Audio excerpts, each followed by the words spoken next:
County Executive Committee to order, please. And we will start with the Pledge of Allegiance, so please rise. I pledge allegiance to the flag of the United States of America and to the republic for which it stands, one nation, under God, indivisible, with liberty and justice for all. Thank you. And item number 3 on the agenda is public comment. Is there anyone wishing to address the Executive Committee on a item on the agenda? Seeing none, we'll move on to item number 4, approval of the April 14, 2022 Executive Committee meeting minutes. They were in your packet. What is your pleasure? Motion by Supervisor Langenhahn and second by Supervisor Robinson. Any discussion on the minutes as presented in the packet?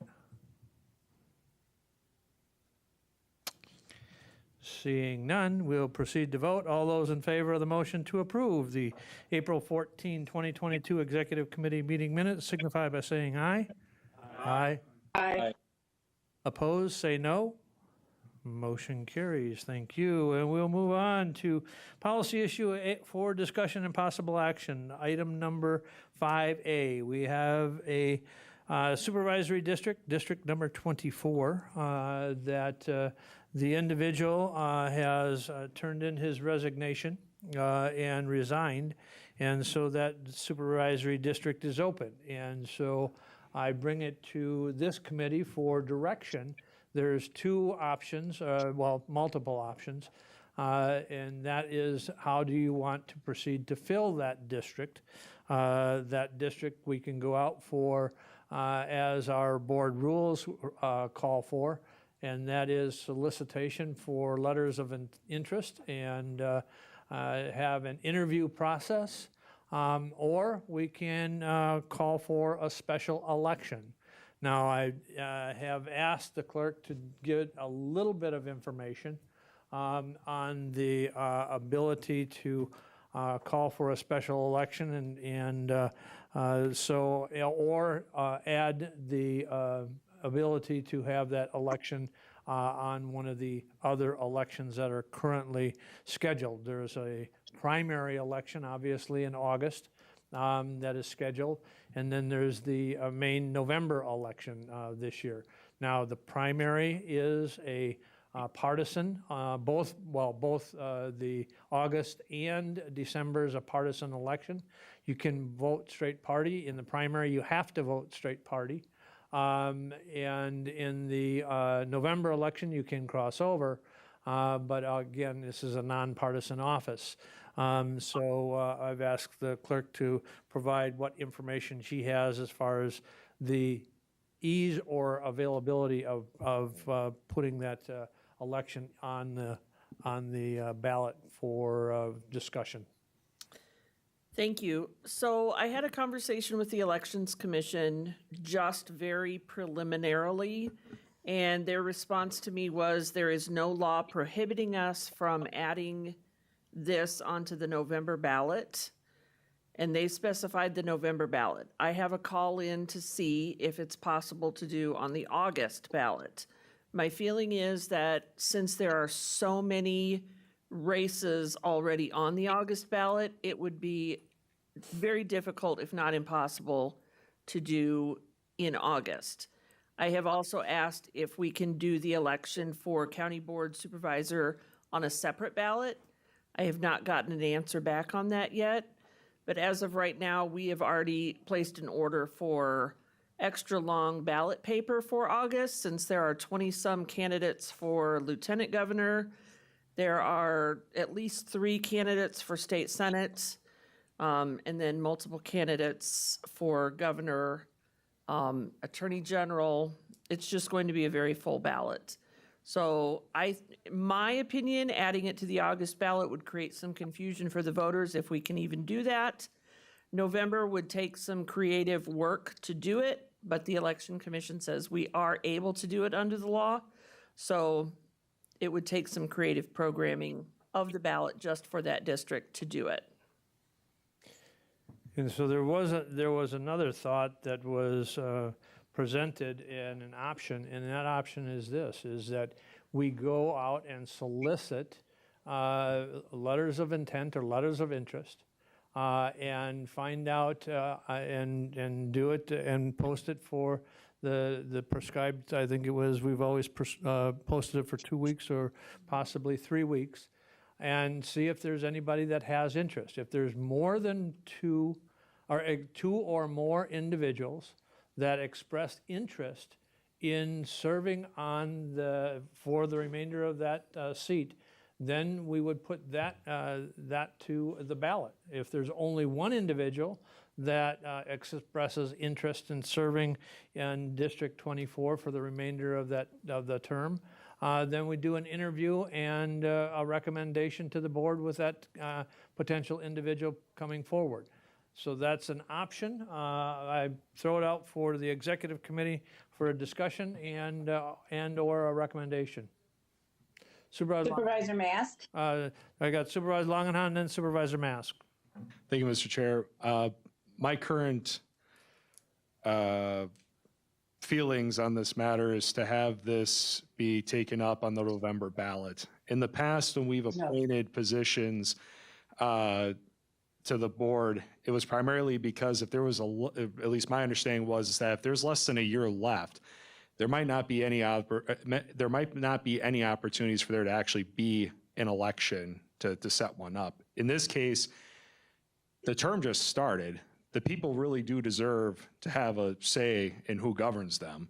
In addition to that, if it's over a year out, I really think they should have to go out and get those signatures to get on the ballot. As opposed to the letter process for letters of intent, they don't have to do that. I think they should have to go through the process now because we just started this term. So my feelings are, let's have it be a part of the November election. Would that change if there's only one individual that takes out nomination papers? I mean, the fact is, then you could get that individual acclimated to the board earlier if you solicited letters of interest. And again, if there's multiple people that are willing to take out candidacy papers, then put them on the ballot. But if there's only one individual, we could bring that individual in earlier rather than wait till November to have that individual serve. That's the only upside that I see if there's only one individual. Supervisor Mask is next. Thank you. I do believe that this district deserves to have representation as soon as possible. It is my old district, and these are very good, hardworking rural people. And I was appointed in the first couple months of the term for the person I replaced back in 2007. And it takes a while to get your feet wet. And if we wait for an election, especially elections as confusing as the ones coming up, and it's very unfair to put someone on the ballot, I say we put out notice that we're taking applications and see what we get and go from there. It's only a couple of weeks that we have the applications out. You'll know then how many people are interested and if it really warrants being put aside for such a long time. Thank you. Okay. Mr. Chair, Go ahead. yeah, this is McEwen. If I may, I agree with Supervisor Mask. I think we're doing a disservice to that district by not having any representation for, if it goes to November, that's 6 months, 7 months out. And if we only get one individual that takes out an application or applies for that, I believe they're going to have representation, and that person would have to be then reelected the next term. But I think that's too long to leave that district without representation.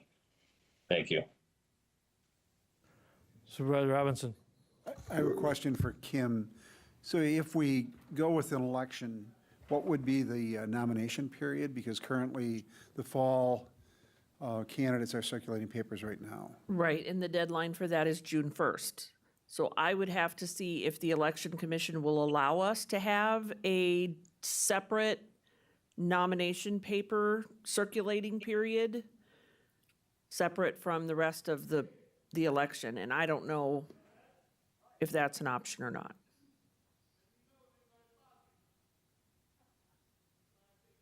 So we obviously don't have some answers to some of the questions. But Supervisor Dickinson, What would be the cost going with an election? Is there additional costs in that regard to add this? If we added it onto the November ballot, no, there wouldn't be any additional costs. If you were to call for a special election, then there would be additional costs, yes. Supervisor Robinson. Another question, if we had hypothetically 3 candidates, what would happen? So we would move to the August primary? That's another question I have into the Election Commission. We don't have an answer for that. You know, if you have 2, obviously you don't have to have a primary. If you have 3 people that show interest and you want to run them on the ballot, you'd have to do a primary first. So that, and if you can't get the primary done in August, you'd have to do a primary, a special election primary, which would obviously generate cost. But I think it still is doable because it's more than 2 months prior to the November election. So, but Supervisor Boots. Supervisor Boots and then Supervisor Van Cray. Supervisor Boots, go ahead. Quick question.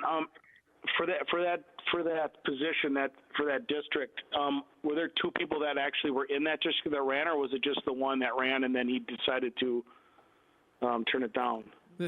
There was only one. That was the candidate. That was the district that was vacated by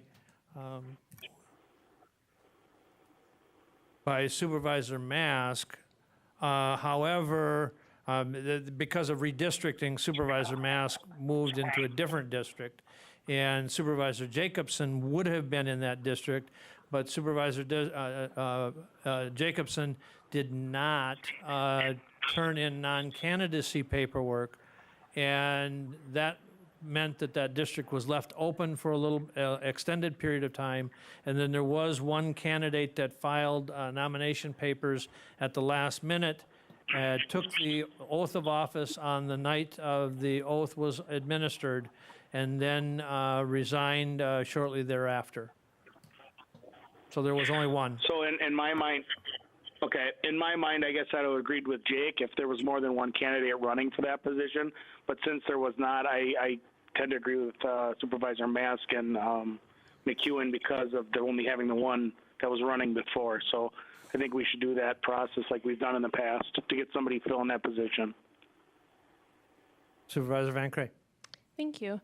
I hesitate to go with the election route just because we don't have enough answers about what a primary would look like, and I don't want to create a third election for this year for the clerk's office that would have a cost to it, plus another election for a brand new set of staff members.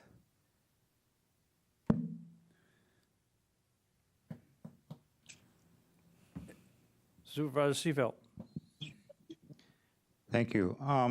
In the past, we have had special elections or to fill a vacancy, right? Not since I've been on the board, we've never had a special election for a supervisory district. We've always filled it by appointment and approval of the board. And going by appointment worked well, I would imagine. You know, it seems to. I would think going by agreeing with Supervisor McEwen and Mask, I would agree going that way. I just to get the position filled. Okay, Supervisor Langenhan? Thank you, Mr. Chair. We just might disagree on principle with this one, and that's fine. I can understand I can understand why there's support in regards to making the appointment. My approach is that if we can avoid picking the representatives of other districts, we should probably do that. We should let the people make that decision. The other thing I'd want to throw out there is that, let's say you do go through with the election process and you do only have one candidate. Could always be a write-in. There's nothing to say that that couldn't happen either.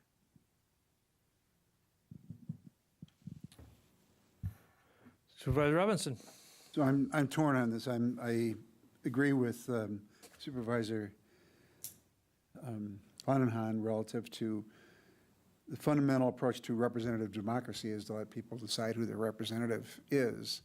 And the problem is that we have logistical issues that complicate and confuse the public and potentially candidates. So I guess I'd like,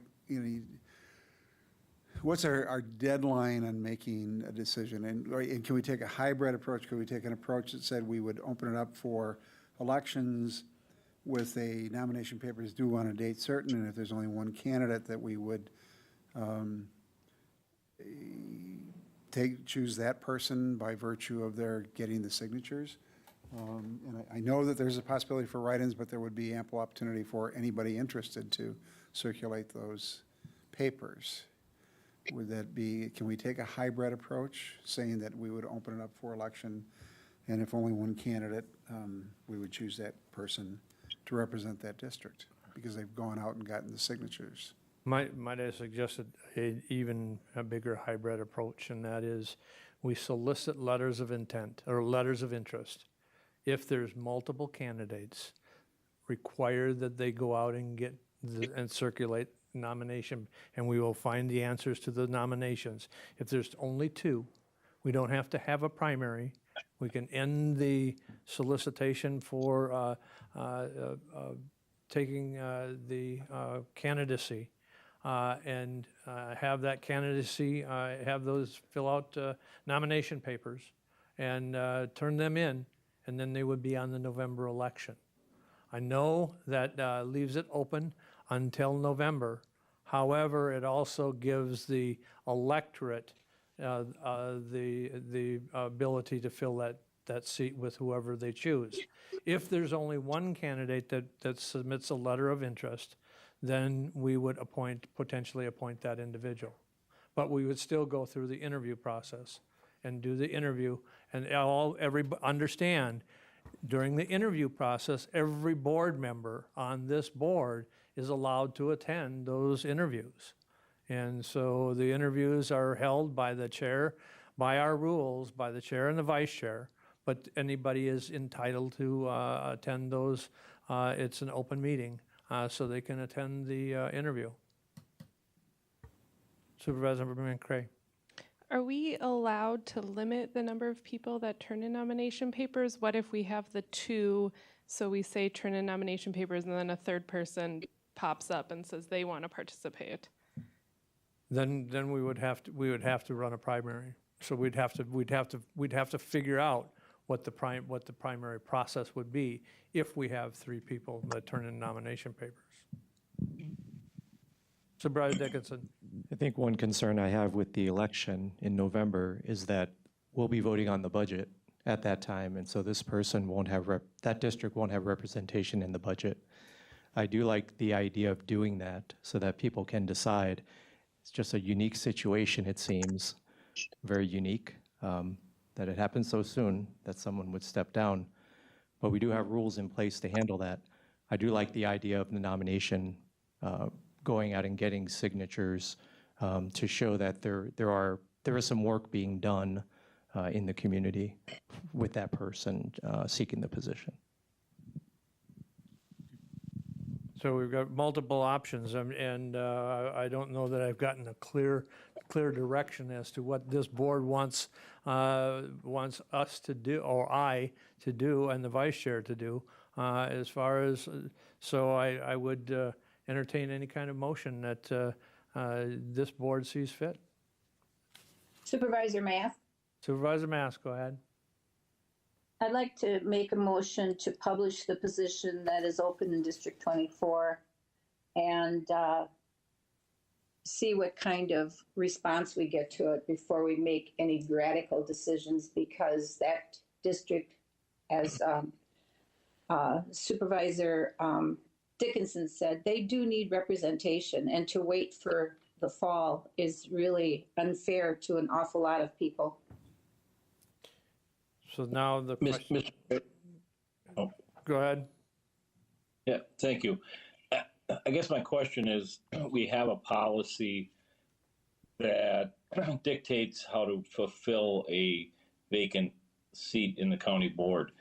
I know we've had more than one person that interviewed for the vacant spots. Is the time the reason why we would limit it to one without, making a person go through the primary? I'm just wondering, we have not done that in the past with the other supervisors that were appointed. We've had numerous interviews, so I'm just wondering what the difference is. If it's because of the time, I understand, but that was not what's been done in the past. Yeah, I clearly understand that, we haven't utilized a special election in the past. However, we've never had a vacancy this early in a term in the supervisory district term. Within the first month, we have a vacancy. And so that's what has led me to at least have the inclining to offer it to the electorate to fill that position, and not the process that we have normally. So I guess the question I have for clarity, Supervisor Mask, on your motion was to solicit letters of interest. And what if there's more than two or more individuals? Do you want just to utilize the appointment process? Or do you want? I totally think that the appointment process is very appropriate, and we do have that process in our rules. We have done it in the past. I think that when I was appointed, I think the person that resigned her position was approximately 6 months into the term. So it was a little bit longer, but it took a long time to get, because there actually were three of us that interviewed at that time for that position. There wasn't just me. There were two other gentlemen. And so I think that, I think we just wait and see. If we get three people, maybe it has to come back to executive committee and we have to rehash it. In the meantime, our clerk can figure out, what needs to be done if we get to that point too, because she doesn't have all the answers yet either. But I truly believe appointing someone is more appropriate. I guess If we get one or two applications. If we get three, I can see where that would be an issue. so. I don't know I guess word I'm that. trying to get clarity on your motion, Yeah. so that everybody knows what the motion is. So the motion would be to use the Vacancy, solicit letters of interest and follow the appointment. Okay, so your motion is to publish for the vacancy, solicit letters of interest, and follow the appointment process per the board rules. Period. Is that correct? Thank you, Kim. Is that correct? Yes, thank you. Okay, is there a Yes. second? McEwen, second. Okay, there's a motion and a second. Is there discussion? Supervisor Langenhan. Thank you, Mr. Chair. So the way that motion is worded, if there's two, if there's one, if there's two, if there's three, just do the interviews. That's the appointment. Yeah, like I said, I can see where there's support from the other side, but on principle, I think that because it's this early, the people really need to have a say. I'm not going to support this. Thank you. Okay, any other discussion? Any other discussion? Okay. We've got a motion and a second to follow the to publish the vacancy, solicit letters of interest, and follow the filling the vacancy process as spelled out in our board rules. All those in favor of that motion signify by saying aye. Aye. Aye. Opposed? No. No. Oh, I'll roll call, please. Gibbs, No. McEwen, Yes. Boots, Yeah. Dickinson, Yes. Langenhan, No. Mask, Robinson, No. Seafelt, No. Van Cray. Motion's carried 5-4. And we will move on to operational functions required by statute, ordinance, or resolution. Review and recommend of the 2023 through 2028 CIP projects from Administrator Leonard. Administrator Leonard, please. Thank you, Mr. Chair, and I'll be very brief because this is really a vestige from a past process through your rule process. Just to remind you, you formally abolished the Capital Improvement Committee, which under your old rules, all capital projects had to come from a standing committee through the Capital Improvement Committee before coming to HR, Finance, and Property. The new process, as the work group was developing last term, staff are going to develop the 5-year capital improvement plan with recommendations, turn that over to HR, Finance, and Property for further consideration and ultimately adoption by the full, I should say consideration and adoption by the full board prior to your budget process. So I don't have anything before you for this. Just look forward to hopefully a more robust 5-year capital plan than has been discussed with the board in the past. You may recall, in fact, the last several years, as long as I've been in administration, I don't believe the full board has ever received a full presentation on the 5-year capital improvement plan. I think from our work group discussions, that was viewed as a positive change that we would make. So it should come hopefully again in advance of the budget to again inform the budget, because your 5-year plan will have a 1-year component, and that 1-year component is the funding plan that gets adopted in the formal budget. So that's all I had, Mr. Chair. Okay. If anyone has any questions, happy to. Questions for the administrator? All right. Thank you. Thank you, Administrator. Again, I think the Finance Committee will be taking a longer look at, planning out the 5-year projects and how that fits financially for us. And we'll move on to Education Presentation Committee discussion, overview and committee responsibility relative to the 2018 to 2022 strategic plan. Vice Chair McEwen. Thank you, Mr. Chair. The strategic plan is due to expire the end of this term, or the end of this year, 2022. What I would like to do, because of the new board, we basically have 17 new county board members and some new chairs and vice chairs. What I'd like to do in the near future is meet with each of the chairs and or the vice chairs and go over the strategic plan as far as the committee's designated objectives, of which their committees were indicated as lead committees or support committees. The issue that I have is with this plan, this 5-year plan ending in 2023, or starting in 2023, we would need a new strategic plan. I don't know that we need to. I don't think we need to redo this strategic plan.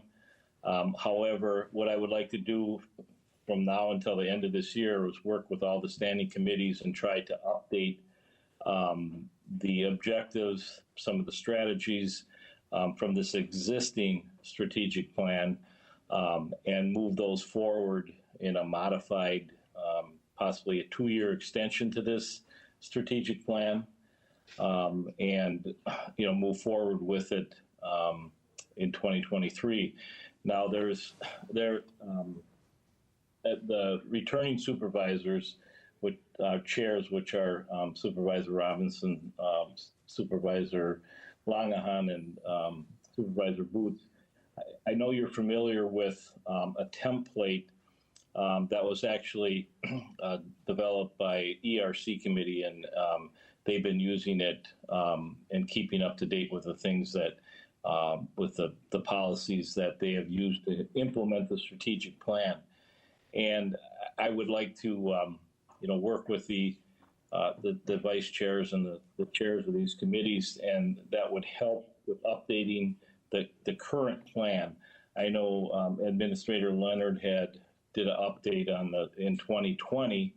However, many things have changed since 2020. So like I said, I would like to sit down with each of the committee chairs and vice chairs in the near future and try to start updating these objectives, strategies that their committees are lead committees for. And then in July, I'm going to meet with all the standing committees, and by then, hello? Yep, you're still Yeah. there. Okay, I'm getting somebody playing the drums.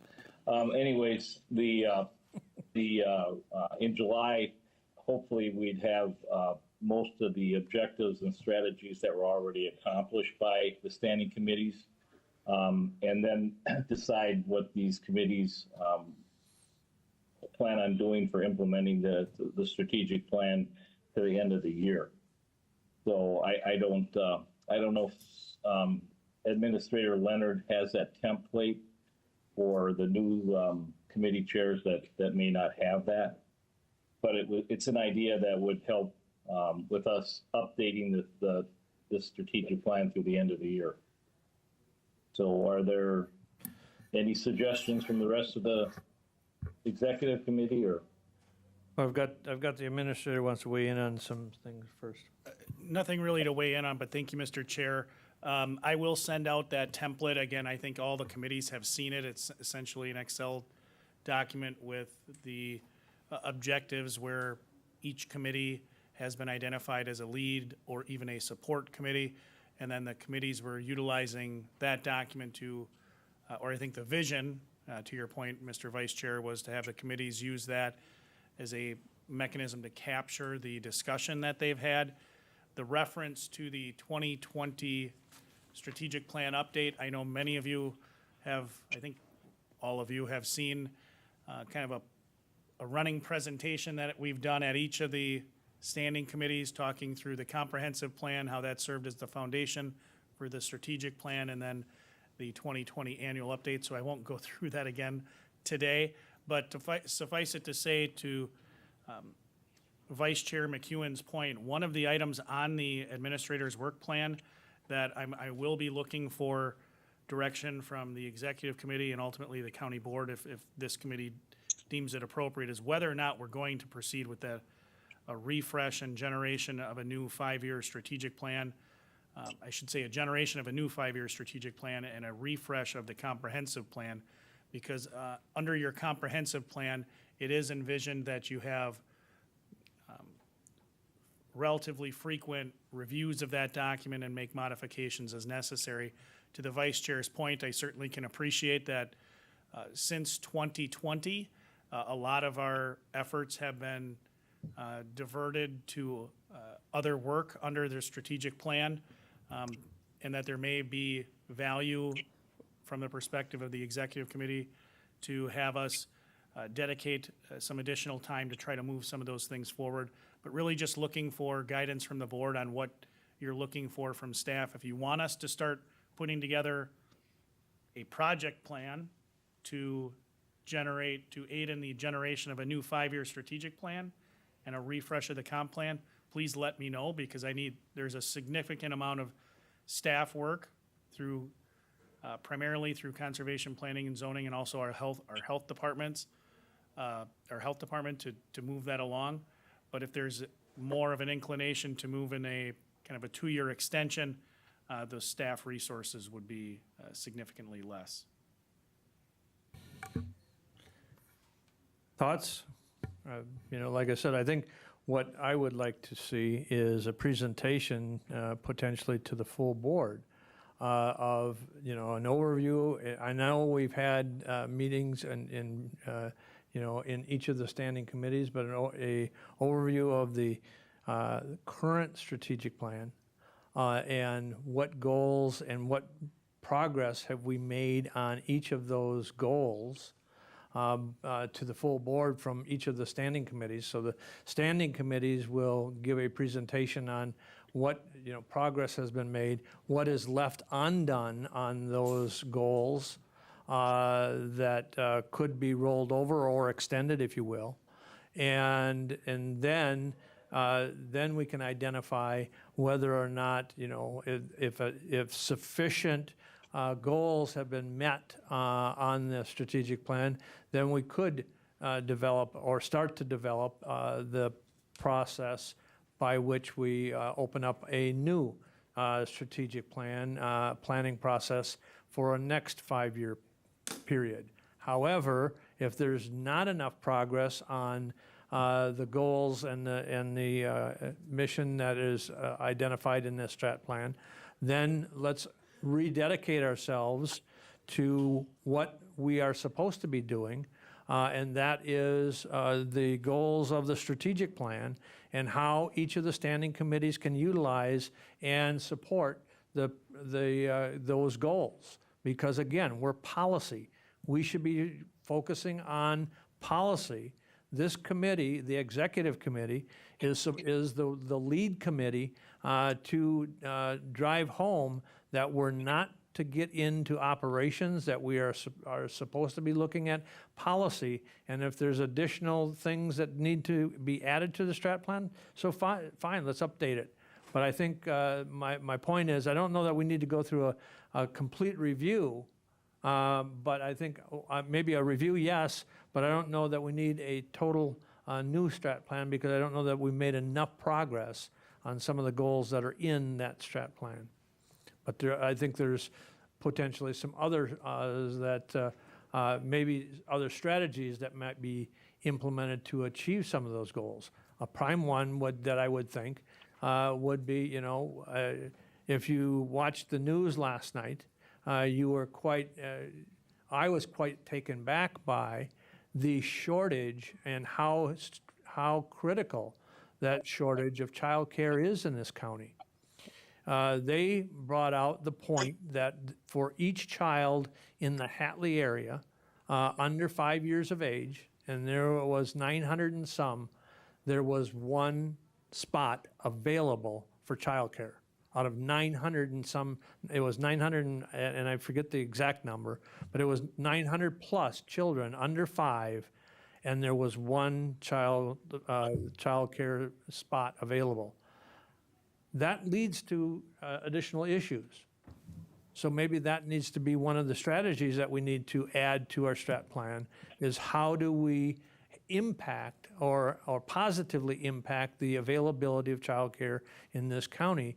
That is going to also add to the workforce availability or potential availability. So I for one think that we should look at the strat plan, and if there's items on that strat plan that accomplishments that have been made, or of the standing committees, or maybe just the standing committees make recommendations of what has been accomplished, what needs to roll forward, and if there's any additions that need to be added to as strategic initiatives. Thoughts? Supervisor Dickinson. Mr. Chair, Supervisor Dickinson first, and then Vice Chair McEwen second. Thank you, Mr. Chair. Yeah, I actually would agree with that. I was looking at the comprehensive plan that was in 2016. And in the document, it says it's for 20 years. And then the previous comprehensive plan was 2006. So again, maybe looking at the comprehensive plan is kind of out of scope. So then you focus on the strategic plan. In the document, it says the strategic plan has a 3-year time period. 3 to 5 year. We're operating under 5. So I certainly would see that looking at the strategic plan makes complete sense, and looking at some changes or alterations in that regard. So I would agree with that. Thank you. Okay, any other thoughts? Mr. Chair, this is Greg. Vice Chair McEwen, I'm sorry, forgot. Go ahead. That's okay. And Mr. Chair, you brought up a good point, and actually, childcare, that is, it's not spelled out that way, but if you look at 3.3, the objective is to ensure that every child makes it to adulthood with health, stability, and growth opportunities. And it doesn't have that in the outcome measures, your specific example. But I think the objectives are still valid. However, some of the outcome measures, some of the strategies, I've had discussions with committees, and they felt that some of the things needed to be changed on the strategies and outcomes. But I don't know that the 12 objectives totally need to be revisited. But I'm open to that. That's fine. But you brought up a good example, so thank you. And I think the strat plan leads to that goal clearly leads to the openness to bring in a strategy of how do we provide additional child care. So the goal doesn't need to change. It's just one of the strategies that we need to look at. Supervisor Langenhans is next. Thank you, Mr. Chair. I want to make sure that I'm staying on task. What is the question that is being asked of us? So how to, one is, do we want to go through a complete redevelopment of a total new strategic plan and start from scratch, bringing the goals out of the comprehensive plan and developing a new strategic plan for the beginning of 2023, when theoretically this strategic plan ends? Or are we going to extend the strategic plan with just some modifications to the current strategic plan is really what is the question that we're looking at. Supervisor Robinson. I would support sort of the iterative approach, which is, building off of where we are. I think the pandemic had significant consequences on our ability to implement, and the vacancy in the deputy county administrator's position has limited the resources we've been able to throw at it. And I think that there are just a number of extenuating circumstances that I think we would be best served by taking a step back, looking at those strategies and making sure that they align with where we want to go. But I don't necessarily think that anybody is disagreeing with those strategies or those goals that we have outlined. So I would support taking that step back, asking all the committees to review again what they've done, where we are, status quo, and then reprioritize where we're going with those measurements going forward. Okay. Supervisor Langenhans, go ahead. Thank you, Mr. Chair. If we did decide to build off of what we already have, would we decide at some point in the future when it needs to be rebuilt from the ground up, or will we set a time period on it? It's a question that I have. I think Supervisor Robinson and Supervisor Langenhans, you bring out a great point. I think, but one of the questions that became, obviously the pandemic has really, I think, hampered, and the lack of having a deputy administrator has also hampered a little bit of capacity. But clearly the pandemic has refocused some of our needs, and so some of the items that are in the strategic plan weren't front and center. And so I would concur that maybe a 2-year extension of the current plan, and then a redevelopment of that plan after we've had 2 years to actually make some progress on these goals, but also a refresh of the strategic plan by bringing in any updates that you have from each of the standing committees, and any strategies and or issues that you want to implement as far as changes to achieve those outcomes. So more of a refresh. Supervisor Lange, go ahead. Yeah, I was just going to add, I'd support that approach. Okay. Any other discussion? Okay. I think that spells out what we want to do. We want to do a refresh, a review of the more so updating of the strategic plan from the work that the prior board has done, and the summary of that information that was brought forward from each of those standing committees, implementing that into the strategic plan, and then having a discussion about is there additional needs for changes. Supervisor Langenau, go ahead.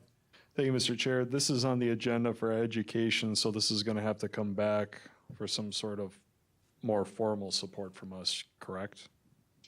I don't know that it really needs a formal action, because I don't know that there's anything that is cut and dried that says that the strategic plan has to end specifically. So I think we've given enough direction to administration, in my opinion, and enough direction to this committee, meaning the standing committee chairs and the vice chair clearly has direction where we want to go. Follow up then, Mr. Chair. Go ahead. Go ahead. Are the standing committees to begin having these discussions immediately? Or should we wait for more direction from this body to have a process with the refreshment? Administrator. If I might make a suggestion, Mr. Vice Chair, not to volunteer you for work, but perhaps if you and I could sit down and put together a project plan to do the things that were outlined today, how to solicit input from the committees in terms of additional strategies and potential replacement of outcome measures. And then also, from my perspective, I think there's a good opportunity to engage staff on that same discussion. And I don't see that there's any reason we can't have that plan ready for implementation at your next committee meetings, to have the template provided to all the committees and kind of lay out what that would look like to examine the strategies for each outcome measure, examine the objectives for each committee, the strategies under each objective, as well as the outcome measures. Again, all the committees, I didn't go to ERC, but all the other committees did get a pretty good refresh of the strategic plan process and how to use and how to interpret that document. So I think we're well positioned, Mr. Vice Chair. I don't know if you agree with that. Thank you. Yeah, and like I said, I was looking for direction, and like I said, and I don't want to keep emphasizing the ERC's their template, but it's filled out very well and it's easy to follow.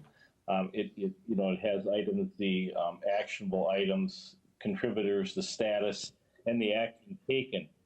Their committees is going to be easy to work with as far as getting updates and just looking, where they fall in the strategic plan.